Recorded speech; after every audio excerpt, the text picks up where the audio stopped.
Percuma memupuk menggunakan pupuk fosfor karena pupuk fosfor sulit diserap tanaman. Nah, itu salah satu pertanyaan di kolom komentar yang mencoba saya jawab di kesempatan kali ini. Yuk, simak videonya. Assalamualaikum warahmatullahi wabarakatuh. Kembali lagi Sobat Nandur.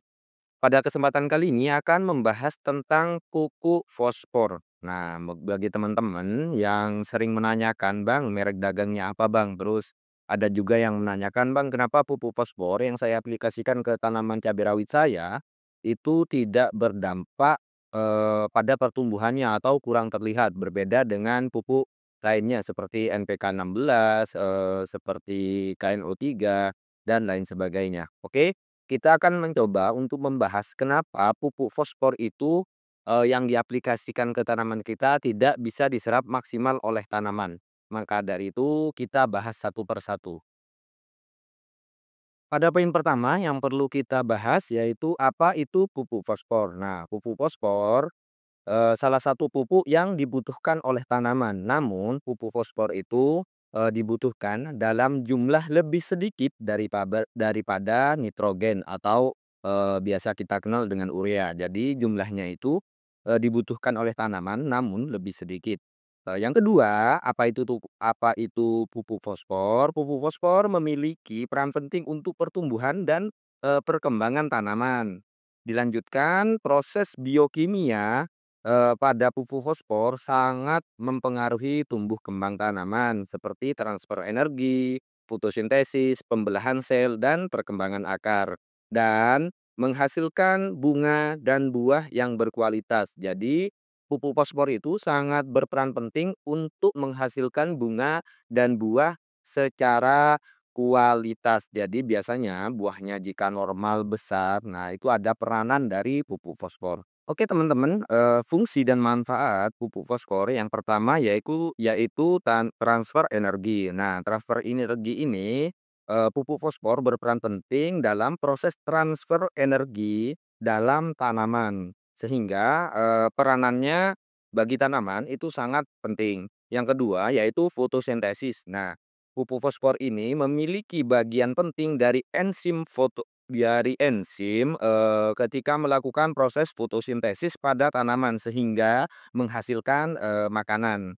Yang ketiga yaitu pembelahan sel. Pupuk fosfor ini, membantu proses pembelahan sel yang penting untuk, pertumbuhan dan perkembangan tanaman. Nah, yang keempat yaitu akar. Akar ini berhubungan dengan perkembangan akar, mendorong, pertumbuhan akar terutama akar lateral dan akar rambut yang penting untuk penyerapan nutrisi dan air. Nah, sedangkan untuk yang kelima yaitu pembentukan bunga dan buah. Jadi kualitas bunga dan buah mulai dari kerontokan, ukuran, serta, bobot dari buah tanaman kita itu, berperan penting adanya pupuk fosfor. Dilanjutkan yang keempat yaitu ketahanan terhadap stres tanaman. Jadi pupuk fosfor ini memiliki peranan untuk membuat tanaman tersebut, tahan ketika cuaca, terlalu panas ataupun terlalu lembat. Makanya keberadaan pupuk fosfor ini sangat penting. Nah, yang terakhir mungkin, yang jadi tambahan yaitu masalah nutrisi. Nutrisi. Jadi, pupuk fosfor ini juga berperan dalam produksi dan transportasi nutrisi, membantu, transportasi gula, lemak, dan protein di dalam tanaman. Oke, kita lanjutkan ke poin ketiga. Oke teman-teman semuanya, untuk jenis pupuk fosfor di poin ketiga ini yang pertama yaitu pupuk granul, sedangkan yang kedua yaitu pupuk kristal. Kita bahas terlebih dahulu masalah pupuk granul. Nah, soalnya banyak petani yang salah paham tentang pupuk granul ini.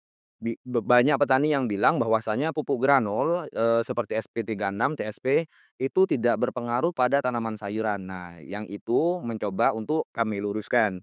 Jadi pupuk granul ini adalah salah satu jenis pupuk yang slow release, lama diserap oleh tanaman. Jadi, diaplikasikan secara langsung itu tidak langsung diserap oleh tanaman nutrisinya atau fosfornya tidak langsung diserap. Makanya, pupuk granul ini direkomendasikan sebagai pupuk dasar kalau untuk tanaman hortikultura itu biasanya diaplikasikan 1 bulan minimal ya, minimal 1 bulan sebelum tanam.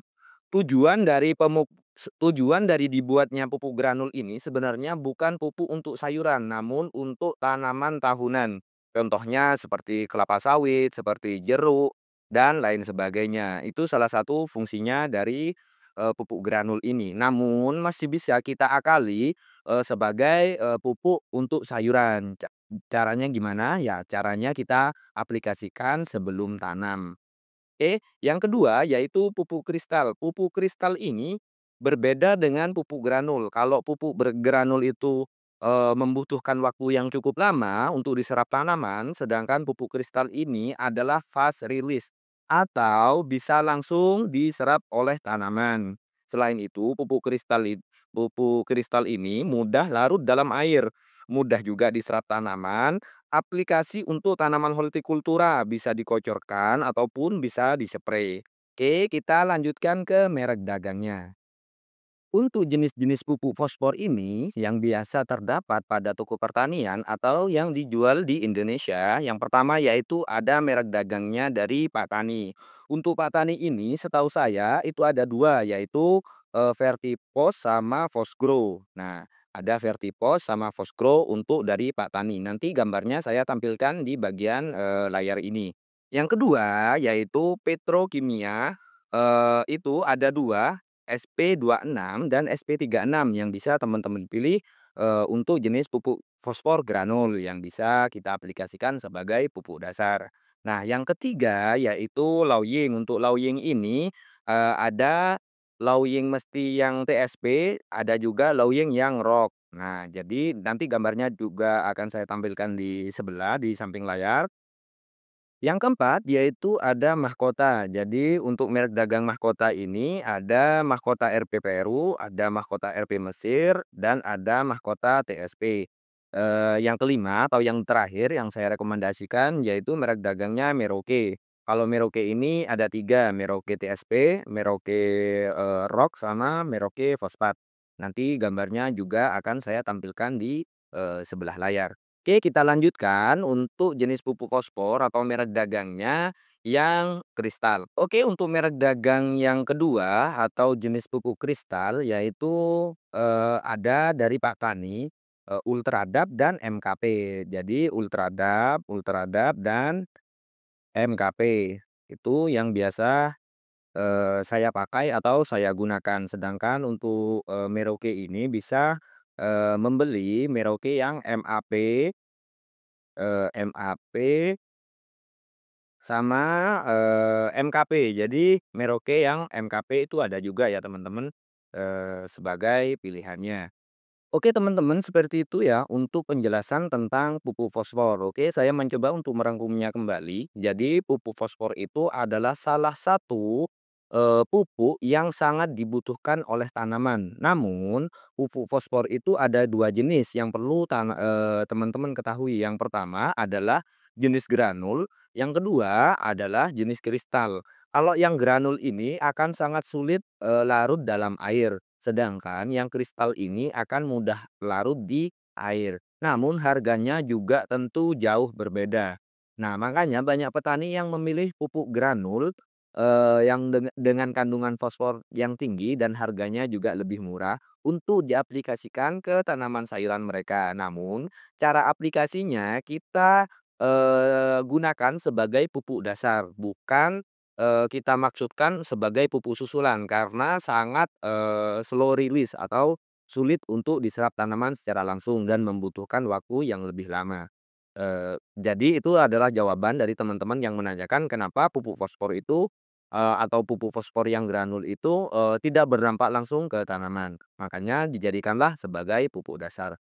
Nah, untuk menunjang kebutuhan pupuk fosfor ketika tanaman sudah kita tanam, mulai berbunga ataupun berbuah, kita aplikasikan pupuk fosfor yang kristal yang mudah larut dalam air sehingga kebutuhan pupuk fosfor pada tanaman kita terpenuhi. Caranya bisa kita kocorkan ataupun bisa kita spraykan. Untuk manfaat pupuk fosfor sendiri, manfaat utamanya yaitu transfer energi, fotosintesis, pembelahan sel, perkembangan akar, pembentukan bunga dan buah, ketahanan terhadap stres, produksi dan transportasi nutrisi. Nah, itu salah satu, fungsi dan manfaat utama dari pupuk fosfor. Semoga video kali ini membantu teman-teman yang sering menanyakan perihal pupuk fosfor ataupun pupuk fosfat. Oke, tanaman sehat, harga bersahabat, kurangi sambat. Wassalamualaikum warahmatullahi wabarakatuh.